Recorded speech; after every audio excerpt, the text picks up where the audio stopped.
where we left, starting with question number 71. Who among the following was not a contemporary of other three? कौन से इनमें से contemporary नहीं है बाकी तीनों से? बिम्बिसार, गौतम बुद्ध, प्रसन्नजीत, मिलिंद. ओके, तो मिलिंद के बारे में हमको क्या पता है कि ये तो वो है ना मिलिंद पान्हो जिसमें लिखा हुआ था. ठीक है, तो ये था. देन बिम्बिसार, गौतम बुद्ध, प्रसन्नजीत. तो बिम्बिसार के बारे में हमको क्या पता है कि वो कंटेम्प्रेरी है बुद्धा के. हर्यंका डायनेस्टी से बिलोंग करते हैं क्योंकि मगध पे उस टाइम पे कौन थे?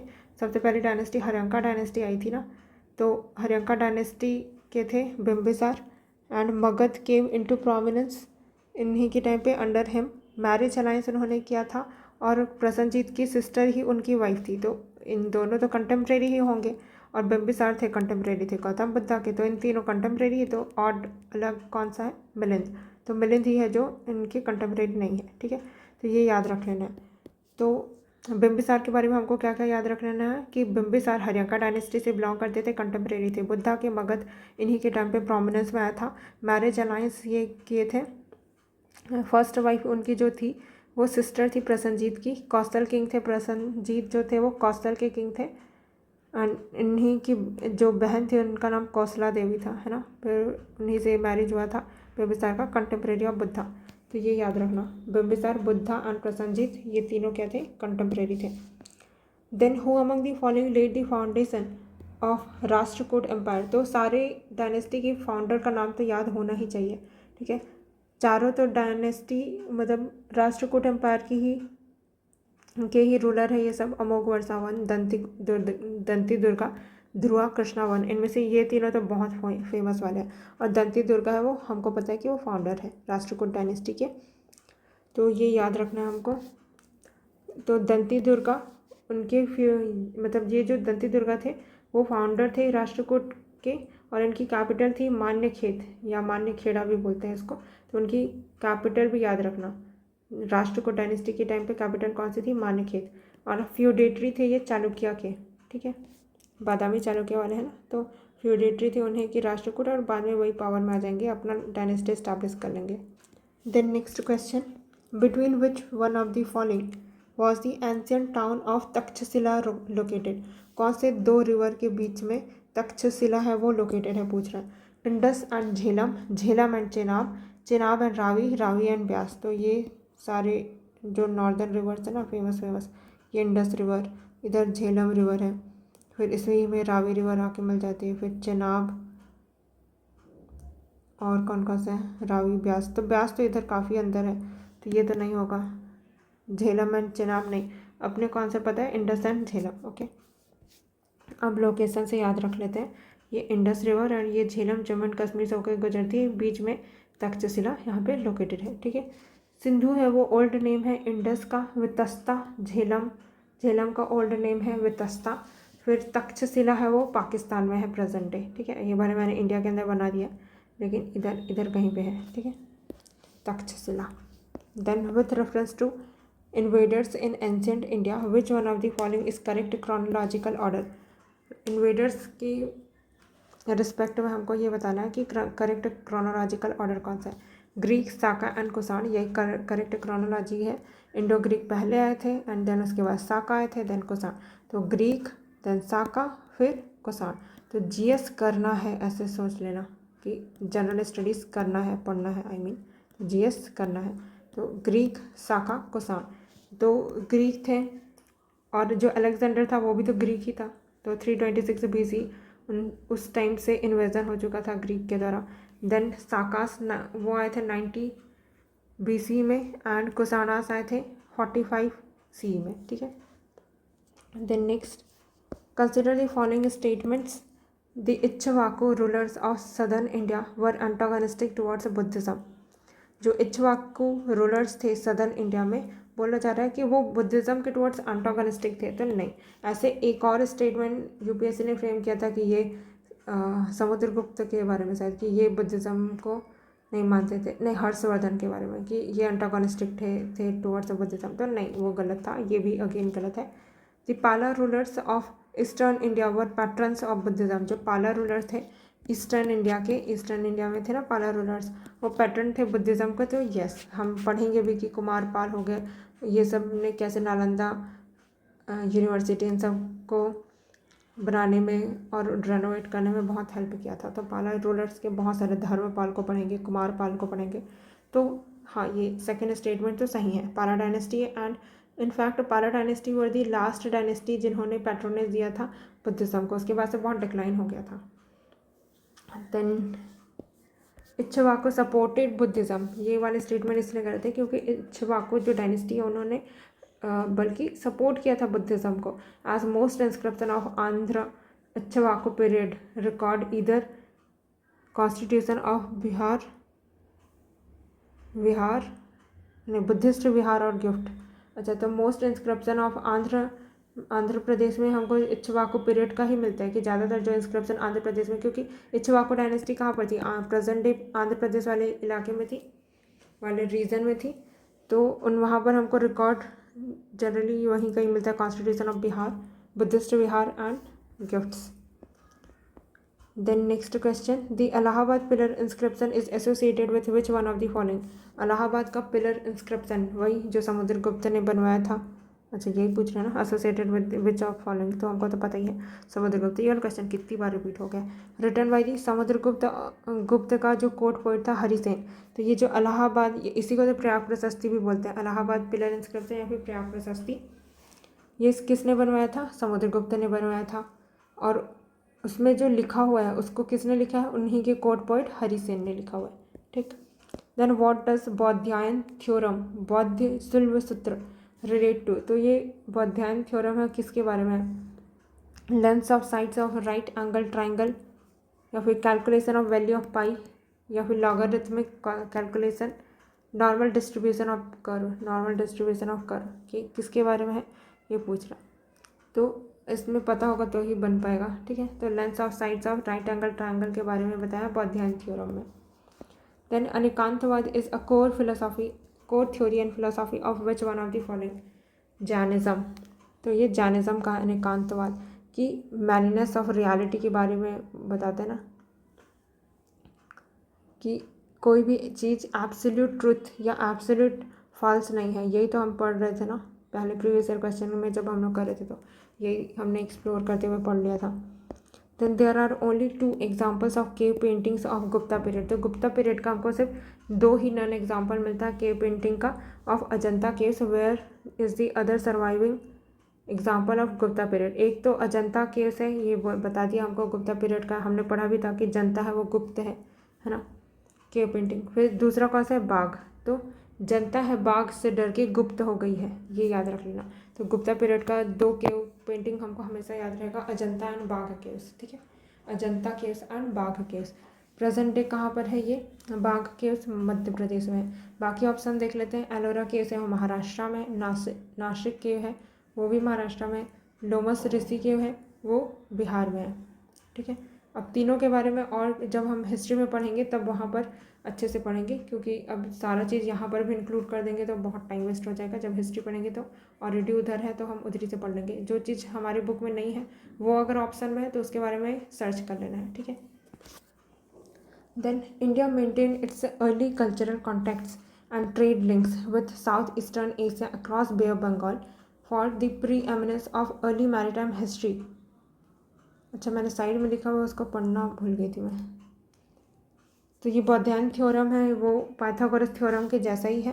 तो triangle length of sides of triangle right angle triangle के बारे में बताता है। तो बौद्धायन थ्योरम पाइथागोरस थ्योरम के जैसा ही है। ठीक है। देन यहाँ पर the only known example of the cave painting वाले में ओनली 2 नन गुप्ता डायनेस्टी का पेंटिंग कौन कौन से हैं? एक तो अजंता एंड बाघ, ये दोनों ही गुप्ता टाइम पीरियड का है। Then India maintain its early cultural contact, India ने early cultural contact and trade link बनाया था with south eastern Asia across bay of Bengal for this preeminence of early maritime history of bay of Bengal which of the following could be the most convincing explanation और explanations? तो India का जो trade है बे of Bengal के through south east Asia से, वो किस लिए ज़्यादा अच्छे से, मतलब मैरीटाइम हिस्ट्री में इतना एमिनेंस प्री एमिनेंस था early maritime history of bay of Bengal which of the following? क्या कन्विंसिंग रीज़न है इसका? As compared to other countries India had a better sub building technology in ancient and medieval times में। तो क्योंकि India के पास बाकी countries के comparison में शिप बिल्डिंग का जो टेक्नोलॉजी है वो बेटर था, ये बोल रहे हैं, इसलिए हम लोग साउथ ईस्ट में ज़्यादा ट्रेड करते हैं। बट अगर शिप बिल्डिंग टेक्नोलॉजी अच्छी होती तो सिर्फ साउथ ईस्ट में क्यों करते हैं, बाकी जगह भी करते हैं, है ना, साउथ ईस्ट एशिया ही पर्टिकुलरली क्यों। देन सेकेंड ऑप्शन ये बोल रहा है the rulers of southern India always patronized traders Brahmin priest and Buddhist monks in this context. जो रूलर्स थे साउथ इंडिया के, सदर्न इंडिया के, वो हमेशा ही पेट्रोनाइज करते थे ट्रेडर्स को, ब्राह्मण प्रीस्ट को एंड बुद्धिस्ट मॉन्क्स को इस कॉन्टेक्स्ट में। ऐसा तो कहीं पर हम हिस्ट्री में भी नहीं पढ़ते कि उन्होंने ब्राह्मण प्रीस्ट एंड बुद्धिस्ट मॉन्क को, जो रूलर थे सदर्न इंडिया के, पैट्रोनाइज किया। देन सी बोल रहा है कि monsoon winds across bay of Bengal facilitated sea voyage. हाँ, ये that could be the possible reason कि मॉनसून विंड्स थे अक्रॉस बे ऑफ बंगाल। अब बहुत अच्छे से, मतलब मॉनसून के विंड्स है वो शिप को क्या करते हैं, ड्राइव करते हैं कि किस पर्टिकुलर डायरेक्शन में जाना है। तो इसके थ्रू साउथ ईस्ट डायरेक्शन में मूव करना बहुत ईजी हो जाता है, बिकॉज वही विंड का भी डायरेक्शन है।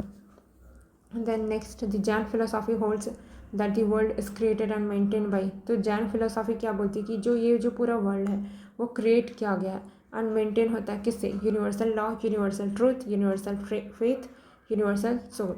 यूनिवर्सल सोल वगैरह की बात तो नहीं करते हैं जैनिज्म, यूनिवर्सल ट्रूथ ऐसा कुछ भी नहीं बोलते हैं, फेथ की भी बात नहीं करते। Universal law, yes there is universal law, जो कि जो वर्ल्ड है उसको क्रिएट किया है एंड मेंटेन कर रहा है। तो हमने ये भी जब जैनिज्म में पढ़ा था तो हमको पता था कि जैनिज्म है वो बिलीव नहीं रखते हैं कि कोई क्रिएटर गॉड है, ठीक है, कि क्रिएटर डाइटी है, कि इस पूरे वर्ल्ड को क्रिएट किया है किसी डाइटी ने, है ना। रिकॉग्नाइज करते हैं ये एग्जिस्टेंस ऑफ गॉड, मतलब कि ये मानते हैं कि गॉड तो है। और वहीं पर जब हम बुद्धिज़्म पढ़े थे तो वो जो गॉड के एग्जिस्टेंस को ना एक्सेप्ट करते हैं ना डिनाई करते हैं, ठीक है। बट जैनिज्म है वो यस, वो रिकॉग्नाइज करते हैं कि yes there is God. Jainism believes in universal soul and also in the concept of rebirth. तो जैनिज्म है वो बिलीव रखते हैं इस बात पे कि यूनिवर्सल सोल है, and also the concept of rebirth. अच्छा, तो यूनिवर्सल सोल के बारे में बात करते हैं, लेकिन यहाँ पर जब यूनिवर्सल सोल बोल रहा था, लेकिन वो वर्ल्ड के बारे में नहीं कि वर्ल्ड है उसको यूनिवर्सल सोल ने नहीं बनाया है, बल्कि वर्ल्ड की जो जैनिज्म है वो ये बिलीव रखते हैं कि यूनिवर्सल सोल होती है। और अगर सोल यूनिवर्सल है तो मतलब कि क्या हो रहा है, इंसान का बस रीबर्थ हो रहा है, सोल तो वही है, ऐसा बोल रहा है। Then Jainism does not believe in created deity according to Jainism doctrine. Universe and its constituents, soul, matter, space, time and motion have always existed. तो यूनिवर्स एंड इट्स कॉन्स्टिट्यूएंट्स, जो पूरा यूनिवर्स है और उसमें जो भी कॉन्स्टिट्यूएंट्स है like soul, matter, space, time and motion, वो सब हमेशा से ही एग्जिस्ट करते थे। ये बोलता है जैनिज्म का डॉक्ट्रिन कि कुछ भी चीज़ है उसको कोई क्रिएटर डाइटी ने नहीं बनाया, हर चीज़ पहले से ही एग्जिस्टेंस में थी। And all constituents and actions are govern by the universal natural law से ये सारे कॉन्स्टिट्यूएंट्स गवर्न होते हैं, ये बोलते हैं जैनिज्म में, ठीक है। Next question is regarding the Indus valley civilization consider the following statements. It was predominantly a secular civilization and the religious element though present did not dominate the scene। तो yes, ये करेक्ट स्टेटमेंट है कि वो जो Indus valley civilisation था वो predominantly secular civilisation ही था। हम लोग पर्टिकुलर ये नहीं बोल सकते कि हिंदुज़म से था या जैनिज़्म से था, बुद्धिज़्म से था, नहीं बोल सकते। सेक्युलर सिविलाइजेशन था, भले ही हमको रिलीजियस एलिमेंट्स मिले हैं like worshipping Pashupati, seal, then though present, लेकिन वो डोमिनेट नहीं कर रहा था सीन को। During this period cotton was use for manufacturing textiles in India. Yes, उस टाइम पे कॉटन है वो एक्सपोर्ट वगैरह भी किया जा रहा था, तो ये तो सही है। साथ ही नेक्स्ट ये और Mehrgarh cotton, earliest example of cotton cultivation का हमको कहाँ से मिला है, मेहरगढ़ से। तो एक टर्म हम ये याद रख लेंगे, मेहरगढ़ कॉटन अर्लीस्ट एग्जाम्पल है ये कॉटन कल्टिवेशन का in old world, older than Peruvian. Okay, clothes were made even died, तो उस टाइम पे क्लॉथ बनाए भी जाते थे और डाई भी किए जाते थे, ठीक है। तो मेहरगढ़ का कॉटन याद रखना है। देन नेक्स्ट क्वेश्चन, द धर्म एंड रीत depict a central idea of ancient वैदिक civilization of India. In this context, consider the following statement. Dharma was the conception of obligation and of discharge of one's duties to oneself and to others. तो बोला जा रहा है कि जो धर्म है वो एक कॉन्सेप्शन है ऑब्लिगेशन का, conception of obligation and of the discharge of one's duty, और अपनी ड्यूटीज़ को डिस्चार्ज करना to oneself and to others, खुद के लिए भी करना और दूसरों के लिए भी. रीत was the fundamental moral law governing the functioning of the universe and all it content. तो यस, धर्म था, वो कंसेप्शन था, ऑब्लिगेशन था. धर्म में क्या है? ड्यूटीज़ को फॉलो करना खुद के लिए भी एंड दूसरों के लिए भी. रीत क्या है? फंडामेंटल मोरल लॉ है जो कि गवर्न करता है functioning of universe and all it content. Which one of the following with reference to the scientific progress of ancient India. तो एंशियंट इंडिया में जो साइंटिफिक प्रोग्रेस था उसके रेफरेंस में which one of the following are correct, कौन सा correct statement है ये बताना है. Different kinds of specialized surgical instruments were in common use by first century AD तक का. तो ये तो सही है, फर्स्ट, थर्ड एंड फोर्थ सही है. ठीक है, अब यहाँ पे क्योंकि हमको टाइम पीरियड याद रखना पड़ेगा, फर्स्ट, थर्ड, फोर्थ. सेकेंड वाला गलत है, अब क्यों गलत है उसको भी सर्च कर लेते हैं.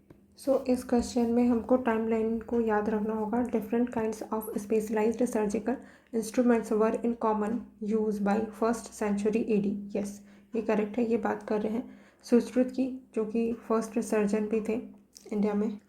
Then second statement, transplant of internal organs in the human body had begun by the beginning of third century AD. Beginning of third century AD में बोल रहे हैं कि ये बिगन हो गया था, बट ये चीज़ सही नहीं है क्योंकि ये ऑलरेडी इंडिया में हो रहा था. सुश्रुत के बारे में ही मेंशन किया गया था कि सुश्रुत ने ही ये किया था क्योंकि plastic surgery in which flaps of nose skins was use to replace other parts. तो ये ऑलरेडी, ये तो काफ़ी लेट दिखा रहा है, थर्ड सेंचुरी AD. इससे पहले ही मतलब BC के टाइम पीरियड पे ही ट्रांसप्लांट ऑफ इंटरनल ऑर्गन्स हो रहे थे. Then the concept of sine of an angle was known in fifth century AD. तो साइन ऑफ एन एंगल वो पता था हमको फिफ्थ सेंचुरी AD में. हाँ, ये किसकी बात कर रहे हैं? आर्यभट्ट का सूर्य सिद्धांत. तो यहाँ पर से पता होना चाहिए. नेक्स्ट टाइम अगर ये पूछ दिया मैच दी फॉलोइंग में, तो साइन ऑफ एन एंगल का कॉन्सेप्ट तो आर्यभट्ट का सूर्य सिद्धांत में है. ओके, आर्यभट्ट का Surya Siddhanta, angle, sine of an angle. Then fourth, the concept of cyclic quadrilateral was known in seventh century AD. Cyclical quadrilateral के बारे में अभी थोड़े देर टाइम पहले हम लोगों ने क्वेश्चन में देखा था मैच दी फॉलोइंग में. तो यस, ब्रह्मगुप्ता ने किया था, तो ये भी सही है. ओके, तो किसने किसने किया था, क्या क्या, और टाइम पीरियड थोड़ा बहुत अगर आइडिया हो तो हो जाएगा. ओके, फिर यहाँ पर मैंने 2 मैप भी अटैच कर दिया है, यहीं पर से एक बार रिकॉल कर लेते हैं जो भी है. तो पोस्ट मॉडर्न टाइम पीरियड पे कौन कौन सी डायनेस्टी कहाँ कौन कौन से रीजन पे रूल कर रही थी ये देखते हैं. तो मौर्यंस के बाद इधर देखते हैं, पहले नॉर्थ वेस्ट में यहाँ पर थे इंडो ग्रीक, और इधर वाले ये जम्मू कश्मीर वाले रीजन में कुषाण, और यहाँ पर पार्थियंस. ठीक है, तो ये इंडो ग्रीक और इधर पार्थियंस, ये कुषाणास, ये साकास, और फिर यहाँ पे सुंग. देन सुंग को रिप्लेस करके कान्वा, कान्वा को रिप्लेस करके आएगी सातवाहना डायनेस्टी. ठीक है, देन यहाँ पर चेडी डायनेस्टी ओडिशा में, चेडी डायनेस्टी ओडिशा में. देन खारवेला डायनेस्टी इधर. आंध्र प्रदेश में इक्ष्वाकु डायनेस्टी. नॉर्दर्न तमिलनाडु है, ये तमिलनाडु का पोर्शन नॉर्दर्न वाला है वो चोला, एंड सदर्न वाला है वो पांड्या. एंड इधर है चेरा, कल मैंने ड्रॉ भी किया था. यहाँ पर चेरा, यहाँ पर चोला, यहाँ पर पांड्या. तो नॉर्दर्न वाला तमिलनाडु चोला एंड सदर्न वाला पांड्या. एंड इधर यहाँ पे सातवाहना, बाद में सुंगा कानवा वाले रीजन को भी सातवाहना क्या कर लेंगे, एक्वायर कर लेंगे. और यहाँ पर वाकाटाका महाराष्ट्र. ठीक है, तो ये याद होना चाहिए. एक बार अगर हम बिन देखें रीड्रॉ करें, यहाँ पे सुंगा, उनको रिप्लेस करके कानवा, फिर सातवाहना. ठीक, यहाँ पे इक्ष्वाकु आंध्र प्रदेश वाले में, यहाँ पे वाकाटाका, नहीं वाकाटाका तो महाराष्ट्र में थे, वाकाटाका महाराष्ट्र में. इधर चेडी डायनेस्टी ओडिशा, फिर यहाँ पे कुषाणास, साका, इंडो ग्रीक, पार्थियंस, और यहाँ चेरा, चोला, पांड्या. ठीक, एक वाकाटाका को देख लेते हैं. वाकाटाका, हाँ वाकाटाका महाराष्ट्र. इधर खारवेला था. ओके, खारवेला बस छूटा, बाकी सब कर लिया हमने. देन पोस्ट गुप्ता एज में कौन कहाँ कहाँ पर था. तो पोस्ट गुप्ता एज, इसके बारे में UPSC ने पूछ भी लिया है. पुष्यभूति डायनेस्टी, ये वही है वर्धन डायनेस्टी, हर्षवर्धन जिसके फेमस रूलर थे। एंड इधर मत्रका डायनेस्टी।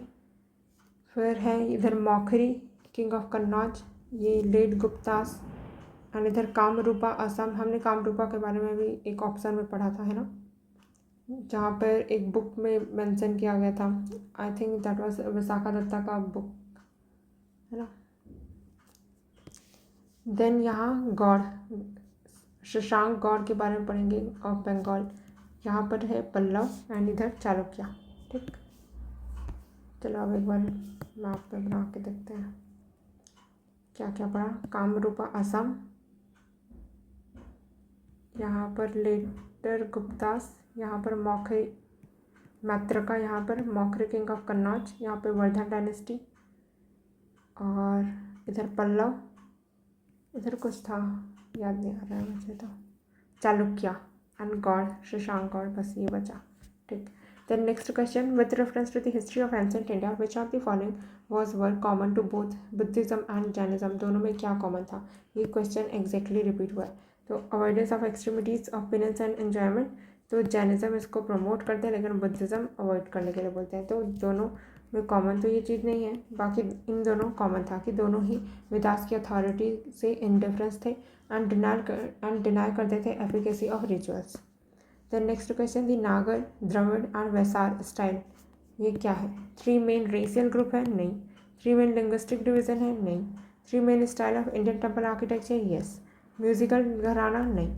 बट अब हमको आंसर तो पता चल गया कि क्या है इंडियन टेम्पल आर्किटेक्चर। तो इन तीनों टेम्पल आर्किटेक्चर के बारे में थोड़ा थोड़ा पढ़ लेना जब हिस्ट्री में करेंगे तो, और कुछ कुछ एग्जाम्पल याद रख लेना। एंड म्यूज़िकल घराना के बारे में यहाँ पे पूछ लिया, तो हम म्यूज़िकल घराना भी जब हिस्ट्री में पढ़ते रहेंगे तो वो कार्नेटिक म्यूज़िक ये सब को पढ़ेंगे, हिंदुस्तानी म्यूज़िक एंड कौन कौन से घरानास थे, तो ये सारे एक बार पढ़ लेना है, क्योंकि यूपीएससी ने अगर ऑप्शन में डाल दिया तो उसके बारे में पता होना चाहिए। फिर lord Buddha's image is sometimes shown with the hand gesture called bhumi sparsha mudra, it symbolizes, क्या सिंबलाइज करता है भूमि स्पर्श मुद्रा। ऑप्शन क्या क्या दिया हुआ है, Buddha's calling of earth to watch over Mara and to prevent Mara from disturbing his meditation, Buddha's calling of earth to witness his purity and chastity despite the temptation of Mara, Buddha's reminder to his followers that they all arise from the earth and finally dissolve into earth and thus his life is transitory। And यहाँ पे बोला है कि both A and भी correct है। तो मैंने क्या बताया था कि अगर कोई भी वर्ड रिपीट हो रहा है तो हाई प्रोबेबिलिटी है कि आंसर उन दोनों में से हो या फिर अदर 2 में से हो। तो अपने को सोचना किन दोनों के बीच में है, या तो इन दोनों में से आंसर होगा या तो इन दोनों, बट ये तो एकदम लॉजिकलेस है कि दोनों तो नहीं ही होगा। Then Buddha's reminder to followers that they are arise from earth से ही ओरिजिन होते हैं। तो यहाँ पे भूमि का मतलब क्या हुआ, फिर वर्ड का भी तो कुछ ना कुछ मतलब होगा ना। तो यहाँ पर तो कहीं पर भी भूमि को स्पर्श करने की बात कर रहा है, तो ये तो डिजॉल्व करने की बात कर रहा है, ये तो बिल्कुल भी अलाइन नहीं हो रहा है इससे। तो इन्हीं दोनों में से ही होना चाहिए। अब इनमें से थोड़ा सा लैंग्वेज पे भी ध्यान देना कि कैसे लिखा हुआ है। Buddha's calling of the earth to watch over Mara and to prevent Mara from disturbing his meditation, तो ये नहीं लग रहा ना एकदम से बुक किस लैंग्वेज, ये वाला जरूर लग रहा है कि चास्टिटी डिस्पाइट द टेम्पटेशन, तो B is the correct answer. Then bhumi sparsha mudra के बारे में हम पढ़ लेते हैं। डिपिक्ट करते हैं बुद्धा को sitting in meditation with left hand palm upright in his lap, his right hand touching earth, represents moment of Buddhas enlightenment। तो ये रिप्रेजेंट करता है बुद्धा का enlightenment का मोमेंट, एंड ये डिपिक्ट करता है बुद्धा का sitting in meditation with left hand palm upright, left hand and palm है वो अपराइट है इन हिज लैप, एंड जो उनका राइट हैंड है वो अर्थ को टच करते हुए। ठीक है, एक बार सर्च कर लेना तो पता चल जाएगा कि कैसे भूमि स्पर्श मुद्रा है। ठीक है, next question, the religion of early वैदिक आर्यंस वर प्राइमरली ऑफ, वैदिक मतलब आर्यंस के बारे में पहले भी पूछ चुका है। आर्यंस क्या है, स्पीच ग्रुप, ये पूछा था। अब 2012 में क्या पूछ रहा है कि अर्ली वैदिक आर्यंस थे वो प्राइमरली किस रिलीजियन से बिलोंग करते थे। भक्ति, इमेज वर्शिप एंड यज्ञ, वर्शिपर ऑफ नेचर एंड यज्ञ, वर्शिप ऑफ नेचर एंड भक्ति। तो हमने पढ़ा था कि आर्यंस थे वो नेचर वर्शिप करते थे और यज्ञ करते थे, तो this is correct answer. Again इसमें भी हमारा मैड लग सकता है कि या तो आंसर इन दोनों में से या तो आंसर इन दोनों में से, है ना, क्योंकि ये बहुत सिमिलरली वर्डेड है, तो आंसर इन्हीं दोनों में से होना चाहिए या फिर रेस्ट 2 में। And then next question, with reference to the guilds Sreni of ancient India that played a very important role in the country's economy, which of the following statement is correct? With reference to guild श्रेणी की reference में आपको बताना है of ancient India that played a very important role play करता है in the country's economy, country की economy में। Which of the following statement correct, इनमें से कौन सा करेक्ट है? Every guild was registered with the central authority के पास रजिस्टर्ड होते थे हर एक guild of the state, and the king was chief administrative authority on them, and जो किंग होते थे वो चीफ एडमिनिस्ट्रेटिव अथॉरिटी थे उन पर। देन सेकेंड ये बोला the wages rules of work standard and prices were fixed by the guild. तो यहाँ पर बोल रहा है कि कोई किंग होते थे या चीफ एडमिनिस्ट्रेटिव होते थे, वो उनके ऊपर अथॉरिटी थी, और यहाँ पे बोल रहा है कि प्राइसेस ये सब तो गिल्ड है वो खुद फिक्स करते थे। तो बहुत कॉन्ट्राडिक्टरी है, तो 1 और 2 साथ में नहीं होने चाहिए सही, तो ये हट गया, ये हट गया। Then the guild had judicial powers over its own members, अपने मेंबर्स के ऊपर जुडिशियल पावर था। तो 2 और 3 तो सेम चीज़ ही बात कर रहा है कि हाँ गिल्ड के पास पावर था। 1 बोल रहा कि नहीं किंग के पास पावर था। तो या तो 2 3 साथ में सही होंगे या तो 2 3 साथ में गलत होंगे, तो सिर्फ 1 बस आंसर होना चाहिए। 1 बस ऑप्शन में है नहीं, तो अपना आंसर है 2 और 3। ठीक है, तो ऐसे बिना पता हुए भी आंसर पे पहुंचा जा सकता है। Then next question, some Buddhist rock cut caves are called chaityas while the others are called vihars, what is the difference between the two? Chaitya and vihara में डिफरेंस पूछ रहा है, बेसिक सा है। हमको पता है कि चैत्य होता है उसको क्या बोलते हैं, चैत्य होते हैं जहाँ पे चित्त से क्या करेंगे, प्रेयर ही करेंगे, तो प्लेस ऑफ वर्शिप होगा। विहार, विहार मतलब रेसिडेंशियल, मतलब रहने वाला। जैसे अभी भी हम देखते हैं कि तो घर का नाम क्या रखते हैं उन लोग, यस विहार, ये सब ऐसे रखते हैं, मतलब कि रेसिडेंशियल प्लेस को उन लोग ऐसे नाम रख रहे हैं, मतलब कि वहाँ पर रेसाइड करते थे होंगे of wandering Buddhist monks during monsoon के टाइम पे। तो वो ऑप्शन ढूंढना है और मार्क कर लेना है। चैत्य is a place of worship while vihar is the dwelling place of the monks. Then next question, with reference to the material difference between the two, नहीं ये नहीं पूछ रहा। With reference to the history of philosophical thought in India, consider the following statement regarding Sankhya school. हमने किया भी था सांख्य school के बारे में। इसके फाउंडर कौन है? कपिल मुनि, उन्होंने सांख्य सूत्र लिखा हुआ है। तो सांख्य दर्शन में इच पुरुष एक्सपीरियंस भोग अपवर्ग and takes birth repeatedly until Kewalya मोक्ष इज अटेंड। तो वही सांख्य फिलोसॉफी के बारे में बताया गया। Sankhya does not accept the theory of rebirth और ट्रांसमाइग्रेशन ऑफ सोल, ये गलत है। सांख्य स्कूल एक्सेप्ट करता है कि रीबर्थ होता है, कि पुनर्जन्म होता है, एंड जो सोल है वो माइग्रेट होती है। तो सांख्य स्कूल तो यही बोलता है कि रीबर्थ होता है और सोल है वो ट्रांसमिट करती है एक बॉडी से दूसरी बॉडी में। Sankhya holds that it is the self knowledge that leads to liberation and not any exterior influence और एजेंट। तो सांख्य है ये फिलोसॉफी ये होल्ड करती है कि जो सेल्फ नॉलेज है वही लीड करता है आपको लिबरेशन तक का, कोई एक्सटीरियर इन्फ्लुएंस नहीं है कोई एजेंट का। तो ये भी सही है कि मतलब यही सही है कि सेल्फ नॉलेज है उसी से ही आपको लिबरेशन मिलेगा। तो अब सांख्य फिलोसॉफी के बारे में हमको पता चल गया कि ये ट्रांसमाइग्रेशन एंड पुनर्जन्म के ऊपर विश्वास रखते हैं, एंड सेल्फ नॉलेज से आपको लिबरेशन मिलेगा। विच one of the following describes best the concept of निर्वाण इन बुद्धिज्म। तो निर्वाण कैसे मिलेगा बुद्धिज्म में? The extinction of the flame of desire, तो यही तो बोलते हैं बुद्धा कि कॉज ऑफ सॉरो क्या है? डिज़ायर, और उसी को cessation of desire is necessary.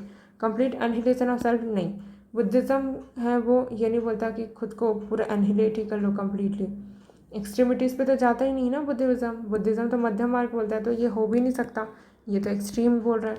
Then a state of bliss and rest की बात तो कभी बुद्धिज़्म करता ही नहीं है। A mental stage beyond all comprehension, ये भी नहीं। तो बस अपना आंसर मिल गया। Then which one of the following characteristics, which of the following characteristics characterizes the people of Indus civilization के लोगों को कौन सी चीज़ें कैरेक्टराइज करती है? The possessed great palaces and temples, temples का तो कोई एविडेंस मिला ही नहीं था इंडस वैली सिविलाइजेशन में, तो ये तो पहले ही हट गया, ये नहीं हो सकता है आंसर अपना। Then they worshipped both male and female deities, yes, क्योंकि हमको मदर गॉडेस भी मिले हैं एंड वो पशुपति सील भी, एंड साथ ही साथ वो एक ठोक था ना ये वाला डायग्राम जिसमें प्रीस्ट था ऐसा ड्राफ्ट किया हुआ था, मुझे याद नहीं आ रहा है कुछ, क्या तो बोलते हैं इसको, बियर्डेड मैन करके कुछ, तो टर्बो ऐसा कुछ और वर्ड था। Then next, they employed horse drawn chariots in warfare. तो हॉर्स को कैरेट इन वॉरफेयर में यूज़ करते थे ऐसा तो नहीं था। इंडस वैली सिविलाइजेशन में पहली बात तो कोई वॉर के बारे में एविडेंस ही नहीं है, तो हॉर्स तो बहुत दूर की बात है, पता नहीं कहाँ ही, तो थर्ड भी नहीं हो सकता आंसर। फिर नेक्स्ट क्वेश्चन है, which of the following statement is applicable to Jain doctrine? The surest way of annihilating karma is to practice penance. Surest way है एनहिलेट करने का कर्मा को कि आप पिनेंस प्रैक्टिस करो। यस सही है, कर्मा के ऊपर बिलीव रखते हैं ना वैसे भी जैनिज्म में।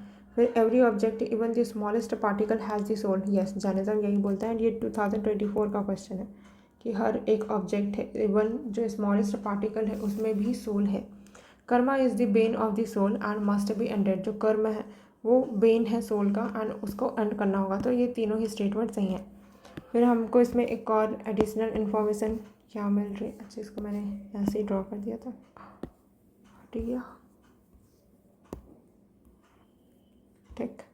तो स्वाध्याय परमम तप, ये भी बुद्धिज्म नहीं जैनिज्म की फिलोसॉफी। स्वाध्याय परमम तप, according to Jaina doctrine penance washes away all blemishes and births soul of all karmic matter. तो वही बता रहा है कि कैसे कर्म है वो क्या कर रहा है, मतलब पिनेंस है वो वॉश कर दे रहा है सारे ब्लेमिसेस को एंड पर्च कर रहा है सोल को ऑफ ऑल कार्मिक matters. Next question, with reference to the history of Indian rock architecture, consider the following statement. The caves at Badami are the oldest surviving rock cut caves in India. नहीं, ये नहीं है सही। बादामी केव oldest surviving rock नहीं है, बल्कि बराबर caves है, जो कि इस वाले स्टेटमेंट में दिया हुआ है। बराबर केव्स है वो ओल्डेस्ट रॉक कट केव है इंडिया का, ठीक है। यहाँ पे मैंने लिखा भी हुआ है, oldest surviving rock cut cave है बराबर केव, ठीक है। तो बराबर है, ये ओल्डेस्ट है, ठीक है। बादामी केव तो बल्कि बागलकोट कर्नाटका में है। Hindu and Jain temples, Hindu and Jain दोनों टेम्पल्स है यहाँ पे। Then the Barabar caves rock cut caves were originally made for Ajivikas by emperor Chandragupta Maurya.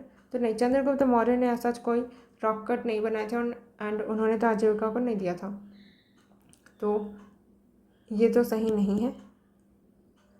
Then यहाँ पर at Ellora caves were made for different faiths. तो येस एलोरा केव्स थे वो तीनों अलग अलग फेथ के लिए बनाए गए थे, बुद्धिज़्म जैनिज़्म एंड हिंदुज़्म तीनों ही। बाकी इन्फॉर्मेशन भी पढ़ लेते हैं। एलोरा केव्स है वो कहाँ पर है, औरंगाबाद महाराष्ट्र में। हिंदुज़्म बुद्धिज़्म जैनिज़्म तीनों के लिए है। Built during Rashtrakuta dynasty. तो ये भी याद रख लेना कि एलोरा केव, तो ऐसे याद रख लेना कि एलोरा की जगह एलोवेरा सोच लेना। एलोवेरा तो राष्ट्र में हर कोई लगाता है, कोई एलर्जी तो नहीं होता। देन बराबर केव्स है वो जहानाबाद बिहार में है। ब से बराबर, ब से Bihar. Oldest surviving rock cut cave है ये इंडिया का and constructed by the Ashoka ने कंस्ट्रक्ट किया था। बराबर केव्स को यूज़ किया गया था बाय दी आजीविकास है, तो ये वाला है बराबर केव्स का, आजीविकास ने यूज़ किया था। Founded by the Makkhali Ghosal. Ajivika जो सेक्ट है उसको फाउंड किसने किया था, मक्काली घोसाल ने। तो ये वाला जो स्टेटमेंट है वो यहाँ तक तो सही है कि बराबर रॉक कट केव है वो ओरिजिनली बनाए मेड फॉर, पता नहीं ओरिजिनली इसी के लिए बनाया था या नहीं, बट चंद्रगुप्त मौर्य ने तो नहीं बनाया था, ये तो श्योर है।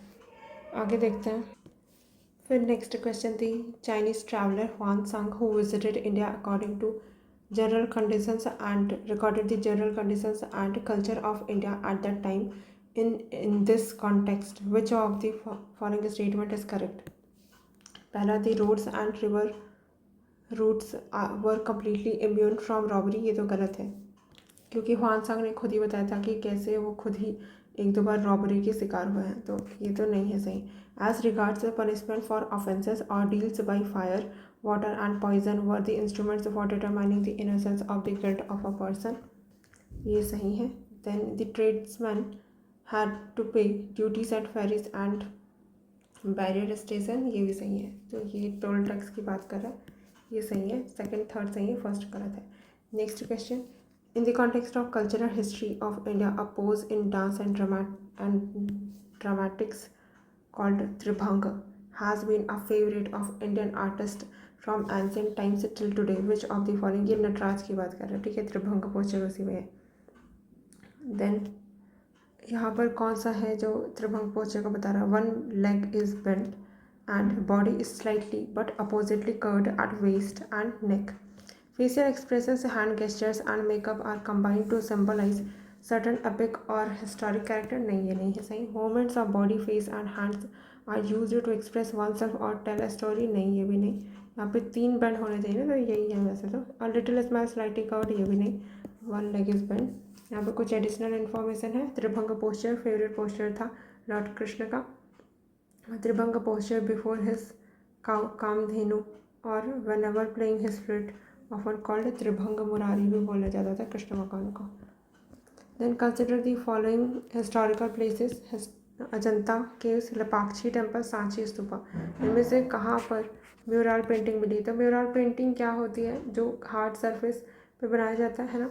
अजंता केव्स में हार्ड सरफेस मिल जाएगा, यस। लेपाक्षी टेम्पल में यस। सांची स्तूपा में पेंटिंग्स के लिए फेमस नहीं है, ये स्कल्पचर्स के लिए पेंटिंग के लिए फेमस है, ना कि म्यूरल पेंटिंग्स। तो ये तो गलत, तो बाकी 1 और 2 सही। अजंता की म्यूरल पेंटिंग है some commission by the Harisena of Vakataka dynasty. Theme क्या था? जातक टेल्स। और ये अजंता केव्स थी, वो हमको पता है कि गुप्ता डायनेस्टी के टाइम से थी। Then Lepakshi temple, one of the best repository of mural paintings of Vijayanagara kings. तो लेपाक्षी टेम्पल विजयनगर किंग्स के लिए म्यूरल पेंटिंग्स के लिए फेमस है।